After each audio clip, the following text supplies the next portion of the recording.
Hey, what's going on, everybody? It's Alex from TCG Discussions coming at you with my third place Pan deck profile that I took to the Gamer Dojo locals this Friday. I really wanted to play this deck after I saw it showcased by a guy who topped a regional or something with it. But I think this deck is just absolutely bonkers incredible because it just generates card advantage like absolutely mad.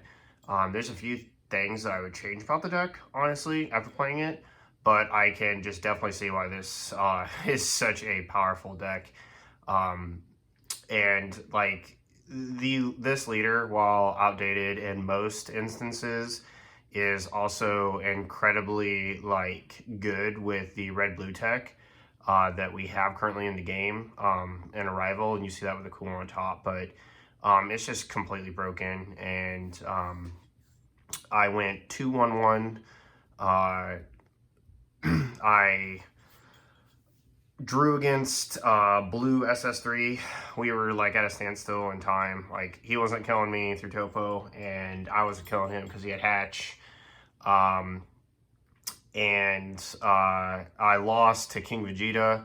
I almost had an insane play, but Frieza's Death Ball buffing the card just like really kind of foiled my chances in that regard, which kind of stinks. But it is what it is, right? Like, there's just some things that you can't help.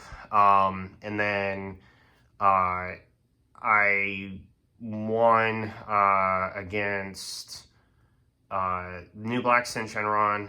I don't think I played that round, and I beat Yellow Brawly.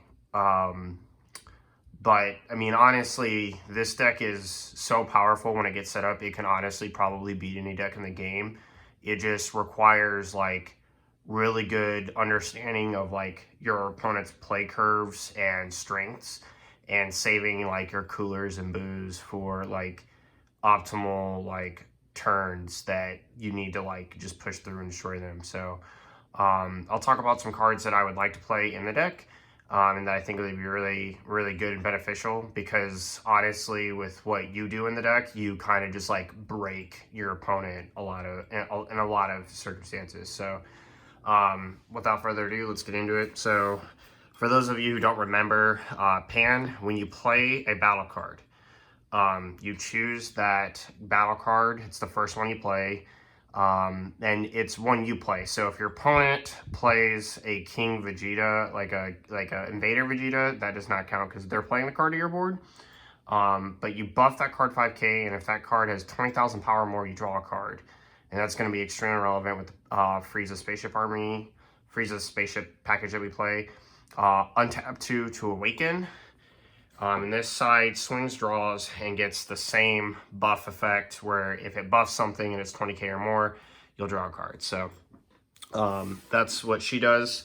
That's all she does, but it is completely snapped. So on to our red-blue package. I kind of have to like talk about all of them at the same time. So we play 4 Cooler, 4 Hercule Boo, 4 Mecha Frieza, check land, and then 4 Beerus Divine Obliterator. Okay, so just going through it, this card is really key because it lets you charge multicolor like right away, and you don't have to worry about at any point in the game, like due to Beerus, like those multicolor cards charging being bad for you, which is like really good. And then when you charge a multicolor and you draw these continuously with your card effects, it's just super insane value because you have this nice multicolor card to charge. It can act as red or blue. It allows your text and flex options in the deck to like go around that versus just like a stagnant color of red or blue, and it's really, really good. So the check land is like super powerful. It also being a 2-drop is relevant because you can play it off of your Frieza Spaceship and Hercule Boo and Cooler. These are like kind of the backbone cards of the deck. So like what happens, like especially with like Cooler and Boo, like Boo itself is actually a little bit more insane than Cooler, although Cooler's effect is like a little bit better. I'm gonna set these off to the side.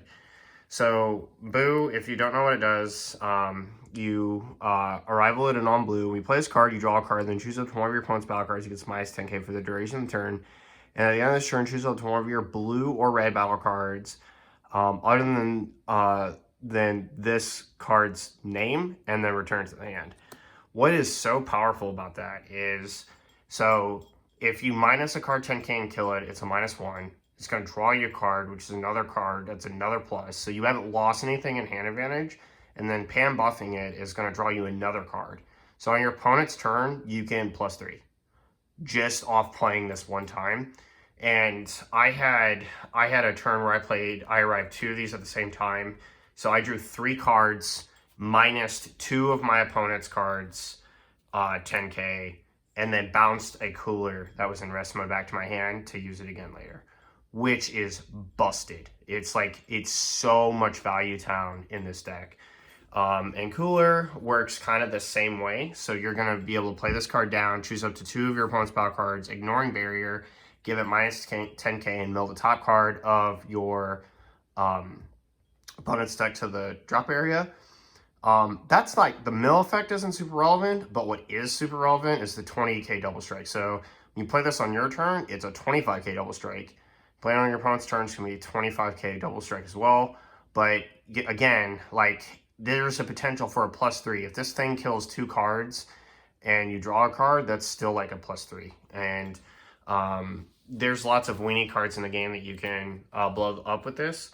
And the ignoring barrier part is really, really strong. Like, so he had the Bardock Saiyan Enlightenment card. Had he not had Frieza's Death Ball on the card, I would have literally destroyed his, like, only full, like, real good chance at, like, killing me. So, like, it feels really strong to have this card. It's just really, really good. And then next we have the Frieza Spaceship package. This card is absolutely absurd. This is probably the best card for Pan, period. Like, it's a field card, and it says auto at the end of your turn, you can play a Frieza army card from your hand, and then draw a card. It has to be 2, an energy cost of 2. So I'll get to that in a second. The cards that we play are the Clan Commander Frieza, which is really good, and the Evolutionary Process Frieza, which, again, really, really strong. Oh, I actually mixed up some cards. Sorry, give me a second. So that's Commander Clan, and then this guy goes with that. So these two act as like valid targets for Frieza Spaceship. Another one is the Mecha Frieza Blight card. I'm going to put more targets for this in the deck. This card is simply becomes like a 20k. So like you'll 20k draw and then draw for this. So it's like drawing 2 cards. This card is where it gets super insane. So this card searches top 5, okay? When this card is played, you load top 5 cards, add up to 1 red or blue Frieza Clan card among them to your hand, then shuffle your deck. So when this card is played, it is a +3 most of the time. You will draw 3 cards. So just imagine you swing your 3-liter, that's 1 card. Then you pass, you play, draw for Pan, buffing this, add a card to hand, and draw for this. That's 4 cards added to your hand. With your defensive tool pieces, it just gets really, really absurd. And this card, the Evolutionary Process, serves another serves another purpose in the deck for playing this guy out right here, Frieza Storm Blows. So what this card does is it plays off of this. You swap into this. You can swap for 1 red into this card, and it chooses a card 20k or less, and like minus is a 20k. This is what it does. So it just basically pops a card. Super strong, super powerful, very impactful, and can just generate you a ton of advantage. The thing I don't like about this card is the ability for it to not ignore barrier. That's kind of like one thing, and it's not a level 2. I would definitely play more level 2s in here. And another card I'd consider is Frieza 100% Overdrive for this card, because this card has a swap of a red Frieza skill, and it doesn't say red only, with a free energy cost of 5. That might be like a more efficient way to play this card, because for 2 red, you can put that card on the board and it just gets like really nutty really quickly. Next, we have Combo Attack Cooler. I would probably reduce this card by 1 or 2 maybe. I don't know.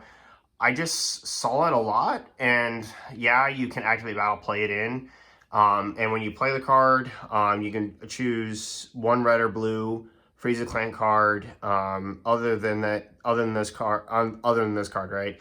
Return to the hand and then play this card. And then when this card attacks, you can combo with a red blue card in your drop area. Or if it is attacked, you can combo with 1, which can, they attack it, you can untap your energy, which is really strong.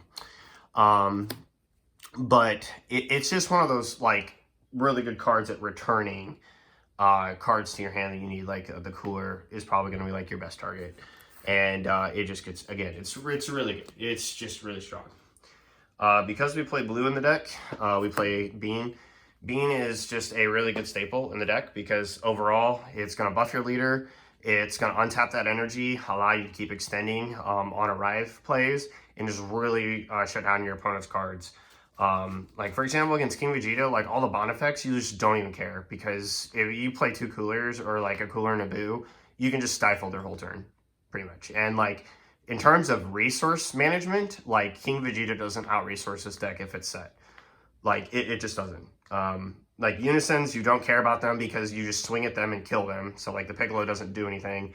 Like, the little, like, Bardock cards, you can kill the Bardocks almost instantly. Like, 1 attacks, if it has Bond 3, then, like, you kill everything else that gives it Bond 3, and then, like, on your combo step, and, like, they're just not relevant anymore.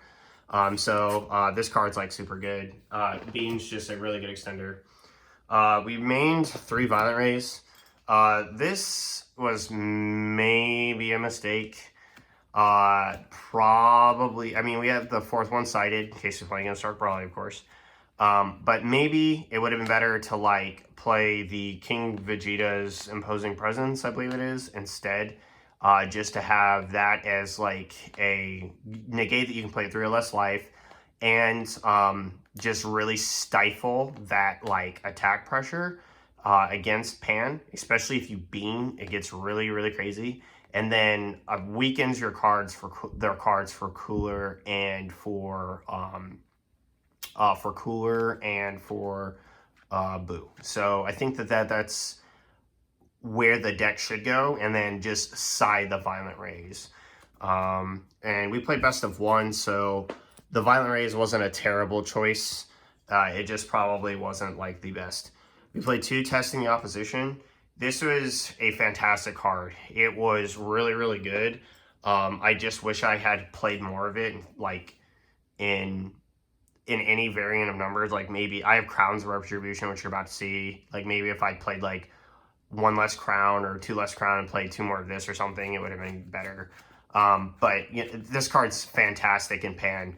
One reason being, it, like, you have to be kind of careful because when you play the token, Pan's going to try to buff it right away. So if it's like the first negate you have, you just want to watch out for that, right?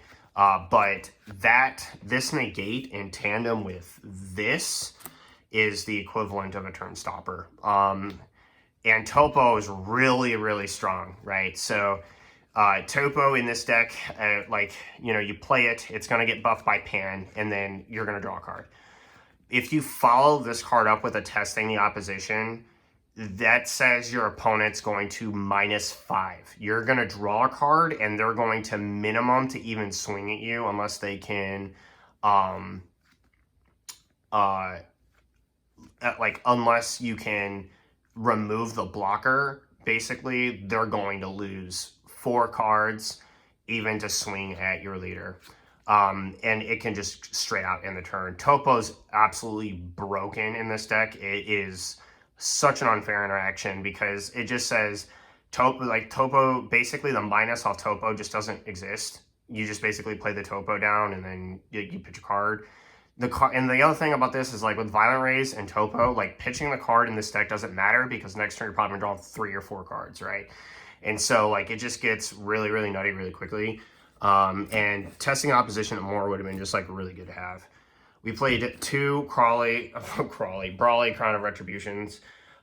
This card is fantastic in the deck because it one, plays very well with your SCR, which we'll get to in a minute. But again, that hand knowledge of what you can do is really powerful. The other good thing is about this deck is it puts so many cards on board that God Sealing is actually just terrible. Yeah, you can God Sealing like my Topo back to my hand, but if I like Bean and untap another energy, Topo is going to be live again, right?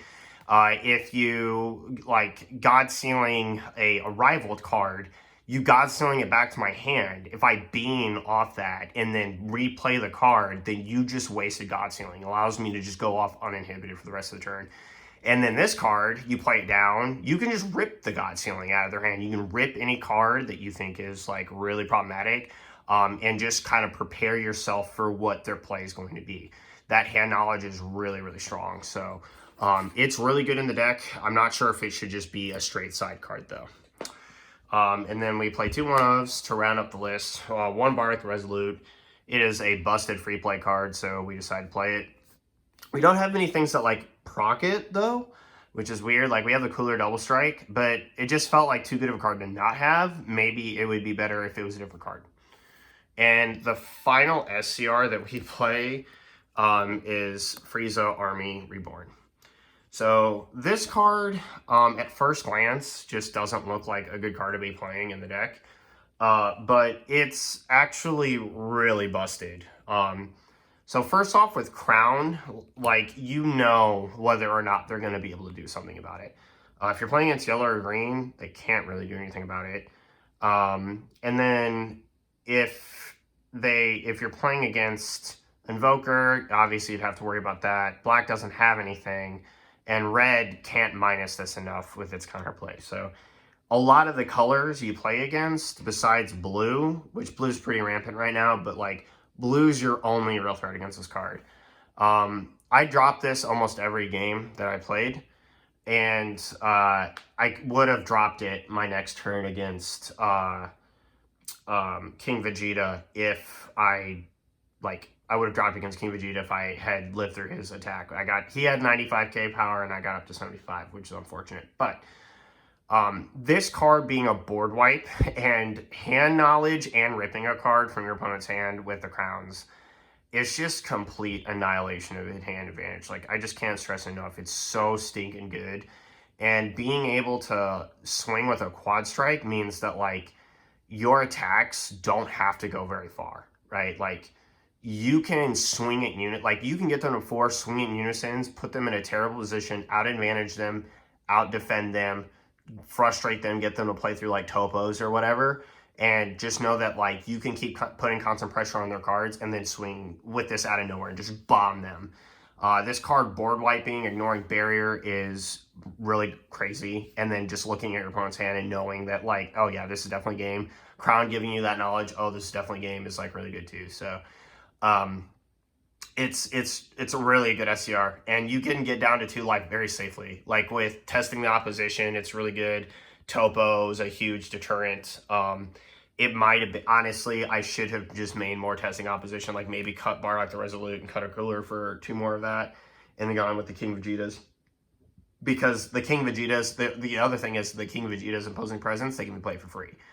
So that's like really good. And then, yeah, like Frieza Army Reborn broken. Just board wipe is really strong in this deck, and you just really feel, it feels really good to have this card in the deck. So that's it for the main deck. I don't want to go into my side deck really, although I kind of like told you a little bit about what I sided with the extra violent rays. But this deck is fantastic. I highly recommend that you guys try to pick this up. Really recommend Frieza 100% overdrives. I know myself personally, I'm going to be trying to pick those cards up for the deck, because the 30k triple strike board wipe and mill is really good against a lot of decks, especially blue when blue goes wide. Like if it kills like a whole bunch of Abooni tokens or whatnot, it just kind of gets a little crazy. So yeah, that's it for my pan deck profile. Let me know what you guys think down in the comment section below. Let me know any changes that you guys would make to the deck, any suggestions you have, other like red, blue arrival targets that could be good.